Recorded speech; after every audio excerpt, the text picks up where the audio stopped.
जीवन में हम कई लोगों से मिलते हैं, कई लोगों से वार्तालाप होती, कई लोग प्रसन्न प्रतीत होते हैं तो कई लोग चिंतित प्रतीत होते हैं।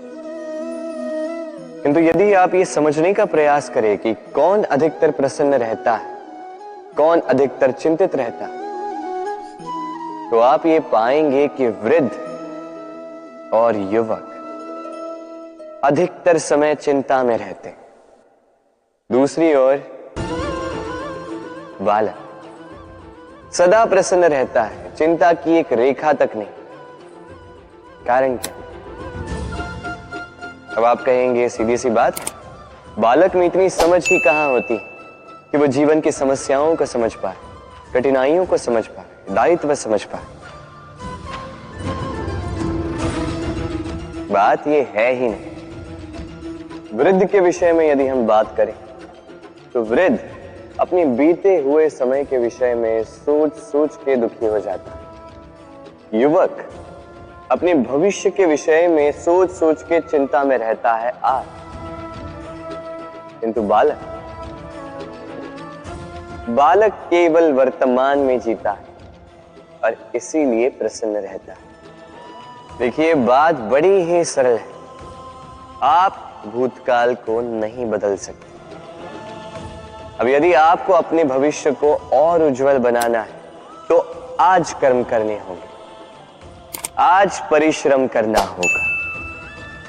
तो भूल जाइए ना भूतकाल और भविष्य की चिंता को, वर्तमान का आनंद लीजिए, क्योंकि यही वर्तमान आपका भविष्य उज्जवल भी बना सकता है। यही वर्तमान आने वाले समय में आपका वो भूतकाल बन सकता है जिस पर आपको गर्व होगा।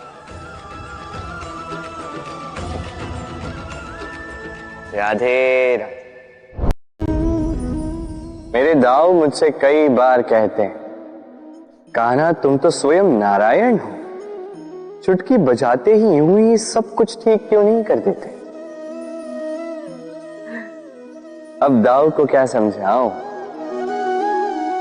चलिए आप स्वयं सोच के देखिए। सिंह वन का राजा कहलाता है, परंतु क्या सिंह के केवल इच्छा करने से कोई मृग स्वयं चल के सिंह के पास आएगा? क्या स्वयं सज्ज हो जाएगा उसका आहार बनने के लिए? नहीं, कदापि नहीं। किसी भी कार्य को कार्यान्वित करने के लिए आपको प्रयास करने होंगे, परिश्रम करना होगा, तब जाके वो संपन्न होगा। केवल इच्छा से कुछ नहीं होगा। इच्छा से बनते हैं स्वप्न, और उन्हें साकार करने के लिए भी आपको परिश्रम तो करने होंगे। मान लीजिए आपने इच्छा की खाने की, और किसी दानी ने आके आपके समक्ष भोजन रख भी दी, तब भी उसे खाने का श्रम आप ही को करना होगा। यदि प्रेम की इच्छा भी करो तो निस्वार्थ निश्चल भाव से प्रेम करो। देखिए, आप स्वप्न में तो उड़ सकते हैं, किंतु आपको जीना तो धरातल पर ही पड़ेगा। और यदि धरातल पर आप आगे बढ़ना चाहते हैं तो धरती को पैरों से पीछे ढकेलना ही पड़ेगा। राधे राधे। कस्तूरी उसे धारण करने वाले मृग की नाभि में होती, किंतु वो मृग उस कस्तूरी की सुगंध को लेकर उसे पाने के लिए यहां वहां भटकता फिरता। वो मृग उस कस्तूरी को पा अवश्य सकता है यदि वो स्वयं के भीतर झांक के देखे। अब देखिए ना, सुर बांसुरी के भीतर ही होते हैं, बस आवश्यकता है तो उसे खोजने के प्रयास की, अविरत चेष्टा। ठीक इसी प्रकार होती है हमारी शक्ति जो हमारे भीतर छिपी। सोचिए, जब परमात्मा स्वयं हमारे भीतर है तो हम उन्हें बाहर क्यों ढूंढें? हम स्वयं के भीतर तब झांकते हैं जब दूसरों से सहायता की अपेक्षा ही समाप्त हो जाती। तो जीवन में किसी की सहायता के लिए आस लगाए मत बैठिएगा, स्वयं अपना सहायक बने। रणभूमि में आपको अच्छा सारथी मिल सकता है, किंतु जीवन की इस यात्रा में आप ही को आपका सारथी बनना होगा। राधे राधे। राधा के साथ जब मैंने पुष्पों की होली खेली थी तो आनंद कुछ और ही था। पुष्प यानी फूल उन पर बरसाए जाते हैं जो विजयी होकर लौटते हैं, जिनके कदम शुभ होते हैं, जो पावन होते हैं। अब जो प्रेमी अपनी प्रेमी का हृदय जीत ले, उससे बड़ा बलि जो अपने आगमन से हमारे जीवन की धारा बदल डाले, उससे अधिक शुभ को। अब जो आकर हमारी मन की पीड़ाओं को निकाल कर उसमें प्रेम के रंग भर दे, उससे अधिक पावन को। तो हर वो व्यक्ति जो आपके लिए प्रिय है, जिनसे आप प्रेम करते हैं, फिर चाहे वो आपकी मां, बाबा, मित्र, भाई बहन, गुरु, उन पर पुष्प वर्षा ना केवल आपको हर्षाए बल्कि उनके मन को भी उल्लासित कर दे। क्योंकि रंग के साथ जब सुगंध मिल जाए तो आनंद 2 गुना नहीं 100 गुना हो जाता है। राधे राधे। इस फल को देख रहे हैं आप? सब जानते हैं कि इस फल से निकला बीज एक नए वृक्ष को जन्म देगा। जो नया वृक्ष इसी प्रकार के फलों को जन्म देगा।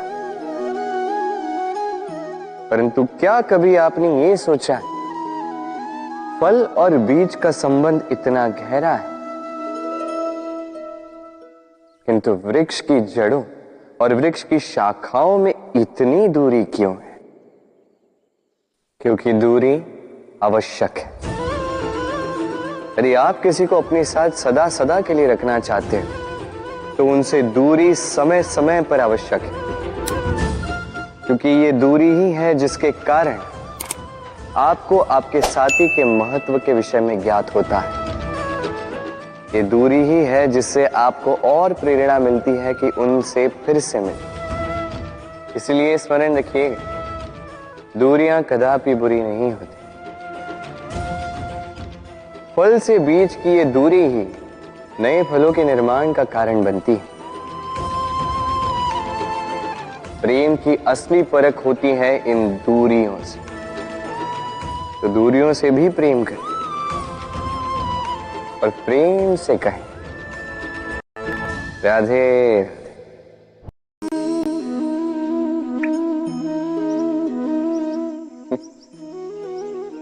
आकाश की वर्षा से गिरी बूंदें बड़ी ही शीतल, मीठी और पवित्र होती, किंतु सबका भाग्य भिन्न भिन्न होता है। अब देखिए, यदि कोई बूंद केले के पत्ते पे गिर जाए तो ओस बनकर ठहर जाती, प्रकृति की सुंदरता बढ़ाती, जीवों की प्यास बुझाती।